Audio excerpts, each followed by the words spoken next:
2025년 3월 15일 새벽 3시 평양에서 불가능한 일이 벌어졌습니다. 북한 최고 권력자가 가장 아끼던 딸 김주애가 흔적도 없이 사라진 것입니다. CCTV는 작동하고 있었습니다. 경비병 50명이 24시간 감시하고 있었습니다. 그런데도 그녀는 사라졌습니다. 북한 전역에 비상령이 내려졌고 김정은은 회의실에서 책상을 내리쳤습니다. 반드시 찾아내라. 하지만 이미 늦었습니다.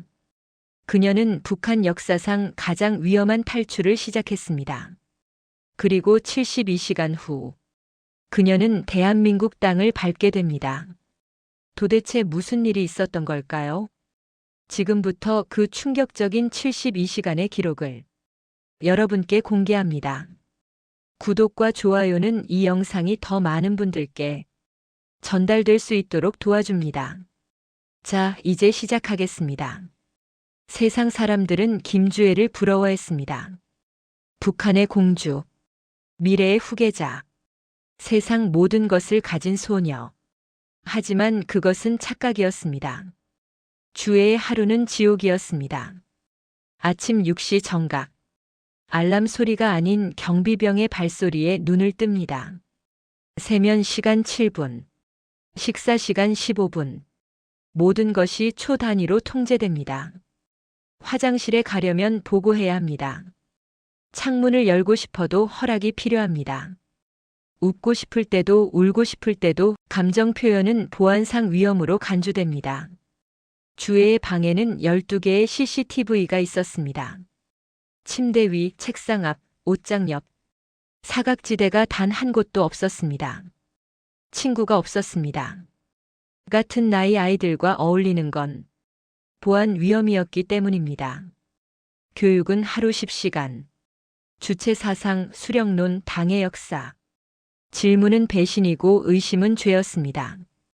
그녀는 12살이었지만 웃는 법을 잊어버렸습니다. 어느 날 밤이었습니다.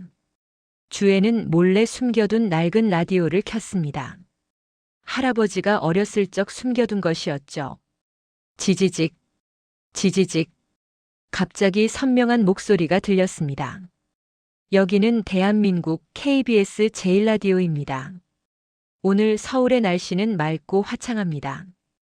주말에는 가족들과 한강공원으로 놀러 가시는 건 어떨까요? 주애는 눈물을 흘렸습니다. 가족과 함께 공원에 간다는 것, 날씨가 좋아서 밖에 나간다는 것, 그녀에게는 허락되지 않은 꿈이었습니다. 라디오에서 한 여자아이의 목소리가 들렸습니다. 엄마, 나 오늘 학교에서 친구랑 놀았어. 너무 재밌었어요. 주애는 라디오를 꼭 안았습니다. 나도 친구가 갖고 싶어. 그날 밤 주애는 결심했습니다. 이곳을 벗어나고 싶다. 설령 죽더라도, 한 번만이라도, 진짜 자유를 느껴보고 싶다. 최대위, 58세, 북한 경호원 중 최고 엘리트, 30년간 권력층을 지켜온 베테랑. 하지만 그에게는 비밀이 있었습니다. 15년 전 고난의 행군 시절, 그의 딸 민지는 굶어 죽었습니다. 당시 12살이었습니다. 배고파. 밥 좀. 그 목소리가 아직도 귓가에 생생합니다. 배불리 먹었지만 일반 군인의 가족들은 굶주렸습니다. 최 대위는 딸을 살리지 못했습니다. 그 죄책감이 15년간 그를 짓눌렀습니다. 그러던 어느 날, 주애를 경호하게 되었습니다. 처음 본 순간 최 대위는 충격을 받았습니다. 주애의 눈빛이 죽어가던 딸과 똑같았습니다. 살고 싶지만 살 수 없는 눈빛. 주애는 겉으로는 차분했습니다. 하지만 밤마다 혼자 울었습니다. 엄마. 어머니는 정치적 이유로 격리되어 딸을 만날 수 없었습니다. 최 대위는 매일 밤 주애의 흐느낌을 들었습니다. 그리고 15년 전 죽어간 딸이 떠올랐습니다. 이번에는 꼭 살려야 한다. 최 대위는 결심했습니다. 목숨을 걸고라도 주애를 탈출시키기로 그는 6개월간 치밀하게 준비했습니다. 먼저 지하수로를 조사했습니다. 일제강점기 때 만들어진 배수로, 현재는 사용하지 않는 폐쇄 공간, CCTV 해킹 방법을 배웠습니다. 인터넷이 통제된 북한에서 이것은 목숨을 건 작업이었습니다. 중국 브로커와 비밀 연락을 취했습니다. 암호화된 메시지로만 소통했습니다. 보름달이 뜨는 날 큰 강이 열립니다. 이 한 문장이 수백 번의 대화를 담았습니다. 탈출일은 3월 15일로 정했습니다. 그날은 정기 전력 점검일. 15분간 일부 지역 전기가 끊기는 날이었습니다. 최 대위는 주애에게 조심스럽게 물었습니다. 주애 동무, 만약 여기서 벗어날 수 있다면 목숨을 걸 수 있겠소? 주애는 눈물을 흘리며 대답했습니다. 이대로 사는 것도 죽은 것과 같아요. 저를 데려가 주세요.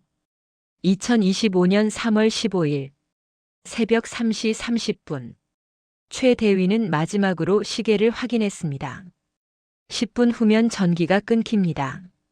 그들에게 주어진 시간은 단 15분. 15분 안에 건물을 빠져나가지 못하면 모든 것이 끝입니다. 3시 35분 최 대위는 주애의 방으로 들어갔습니다. 이제 시작합니다.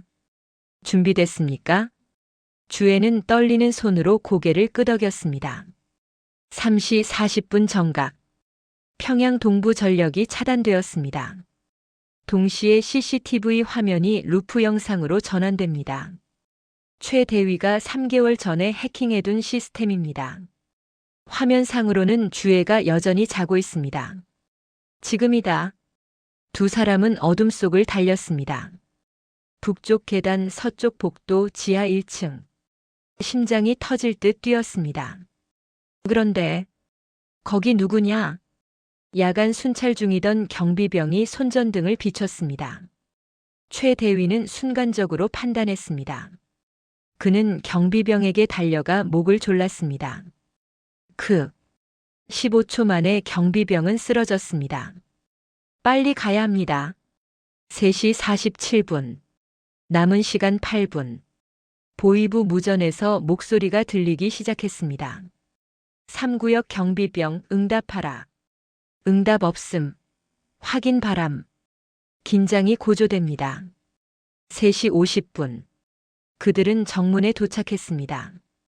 정문 경비는 최 대위가 2개월 전에 매수한 인물입니다. 그는 3분간만 눈을 감아주기로 했습니다. 어서 가십시오. 경비의 목소리가 떨렸습니다. 그도 목숨을 걸고 있었습니다. 3시 53분. 두 사람은 정문을 빠져나갔습니다. 그리고 3시 55분. 비상. 주의 동무가 사라졌다. 평양 전체에 비상벨이 울렸습니다. 하지만 이미 늦었습니다. 그들은 이미 EKM 밖에 있었습니다. 불가능해 보이던 탈출. 단 15분 만에 해냈습니다. 하지만 진짜 지옥은 이제부터였습니다. 새벽 4시. 평양 전체가 봉쇄되었습니다. 모든 도로에 검문소가 설치됐습니다. 차량 이동이 전면 금지됐습니다. 최 대위와 주애는 낡은 공장 건물로 숨어들었습니다. 그곳 지하에 수로 입구가 있었습니다. 녹슨 철문을 열자 비릿한 냄새가 코를 찔렀습니다. 여기로 들어가야 합니다. 무섭더라도 참아야 합니다.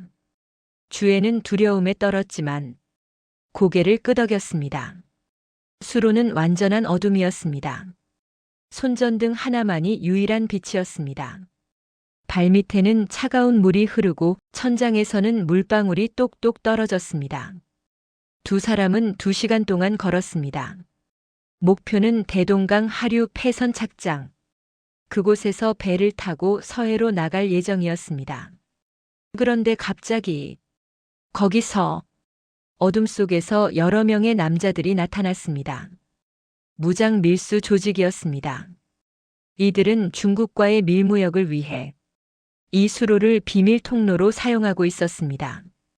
너희는 누구냐? 두목으로 보이는 남자가 권총을 꺼냈습니다.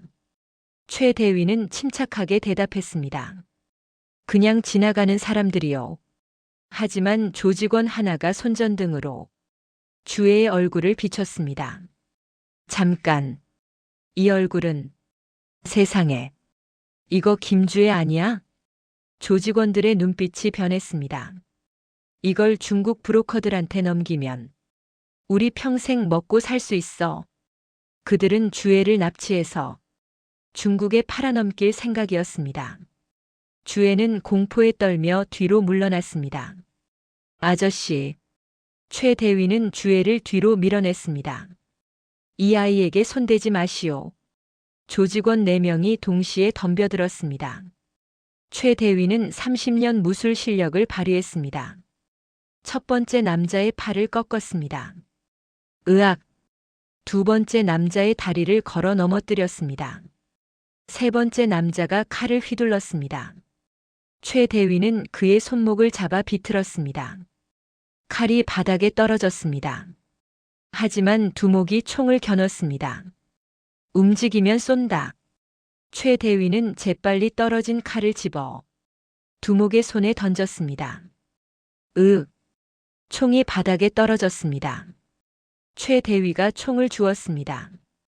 이제 우리가 간다. 따라오지 마라. 그들은 어둠 속으로 사라졌습니다.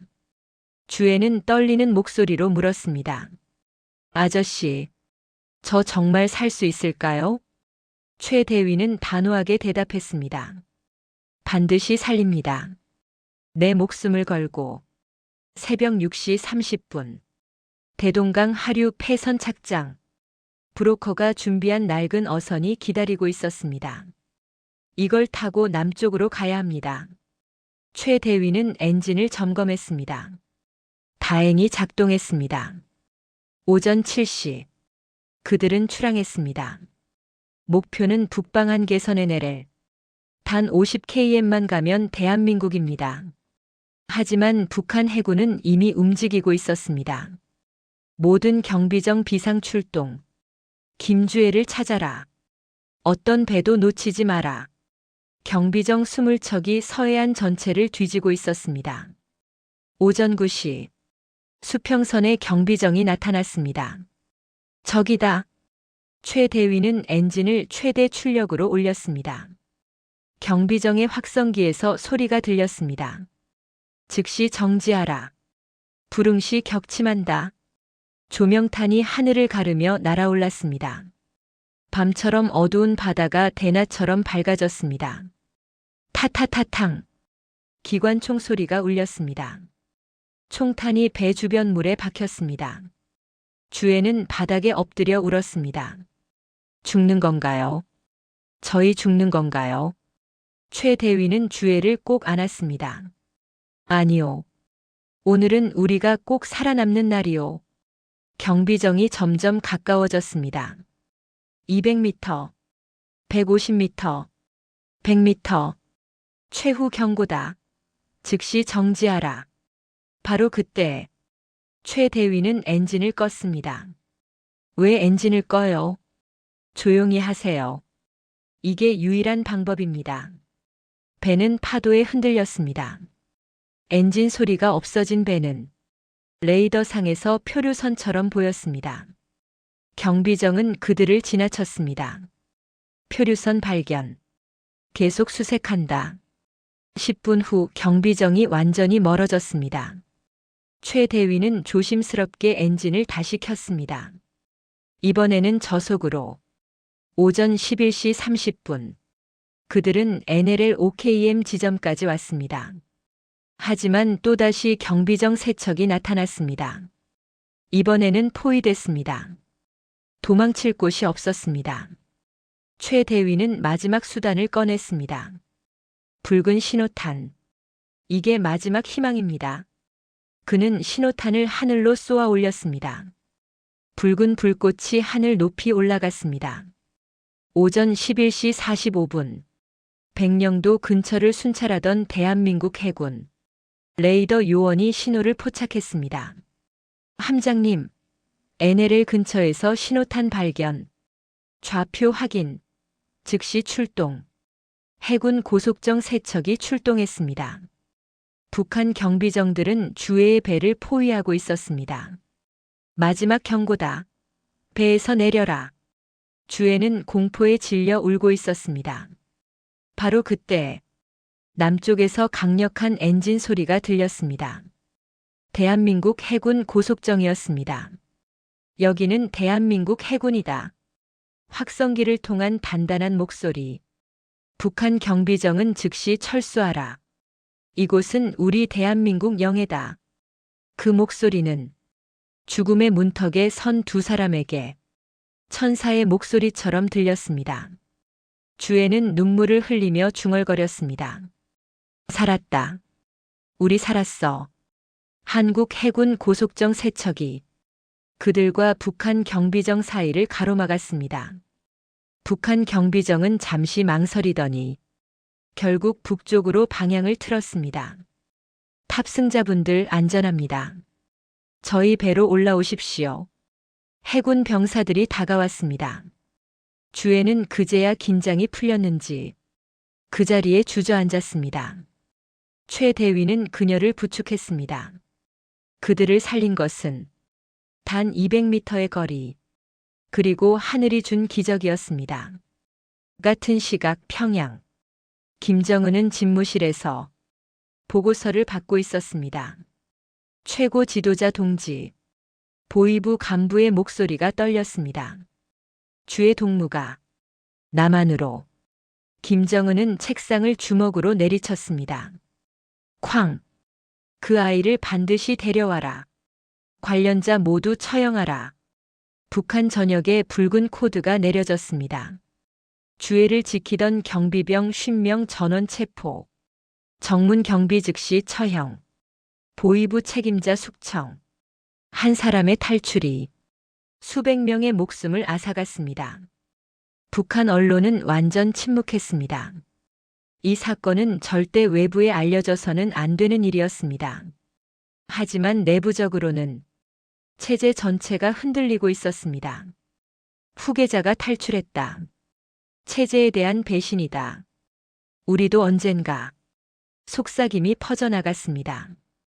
오후 2시 인천항. 주해는 대한민국 땅을 밟았습니다. 다리에 힘이 풀려 주저앉았습니다. 여기가 정말 대한민국인가요? 국정원 요원들이 그들을 맞이했습니다. 안전합니다. 이제 아무도 당신을 해치지 못합니다. 임시 보호시설로 가는 차 안. 주해는 창밖을 보며 충격을 받았습니다. 환하게 빛나는 도시. 자유롭게 걸어다니는 사람들. 웃으며 떠드는 젊은이들. 여기 사람들은 모두 자유로운 건가요? 네, 모두 자유롭습니다. 주해는 눈물을 흘렸습니다. 보호시설 화장실. 주해는 화장지 한 롤을 발견했습니다. 부드럽고 하얀 휴지. 이게 공짜인가요? 요원이 웃으며 대답했습니다. 네, 얼마든지 쓰세요. 주해는 휴지를 만지며 울었습니다. 이 작은 휴지 한 롤이 그녀에게는 자유의 상징이었습니다.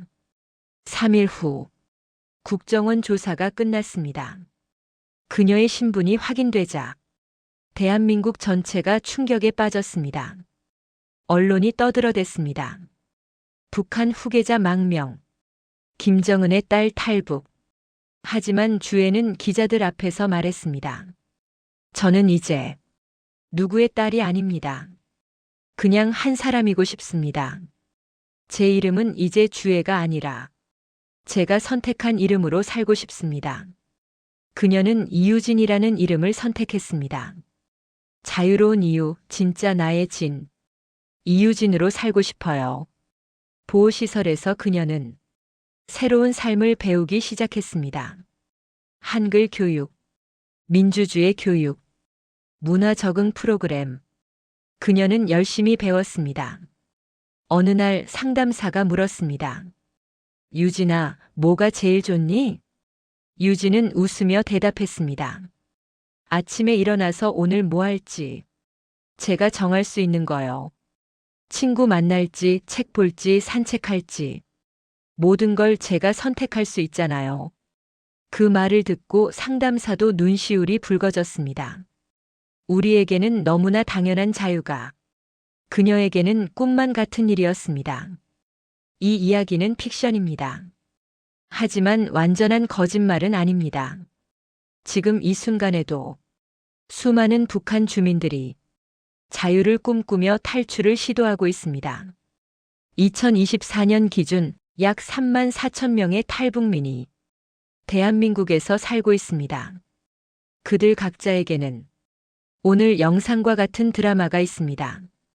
목숨을 걸고 가족을 버리고 모든 것을 포기하고 자유를 찾아온 사람들입니다. 우리가 숨 쉬듯 누리는 자유가 누군가에게는 목숨을 건 꿈입니다.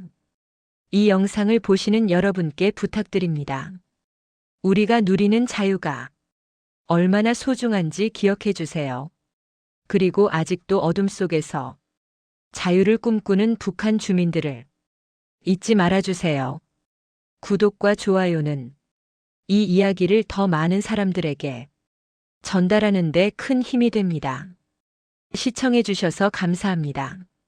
다음 영상에서 또 만나요.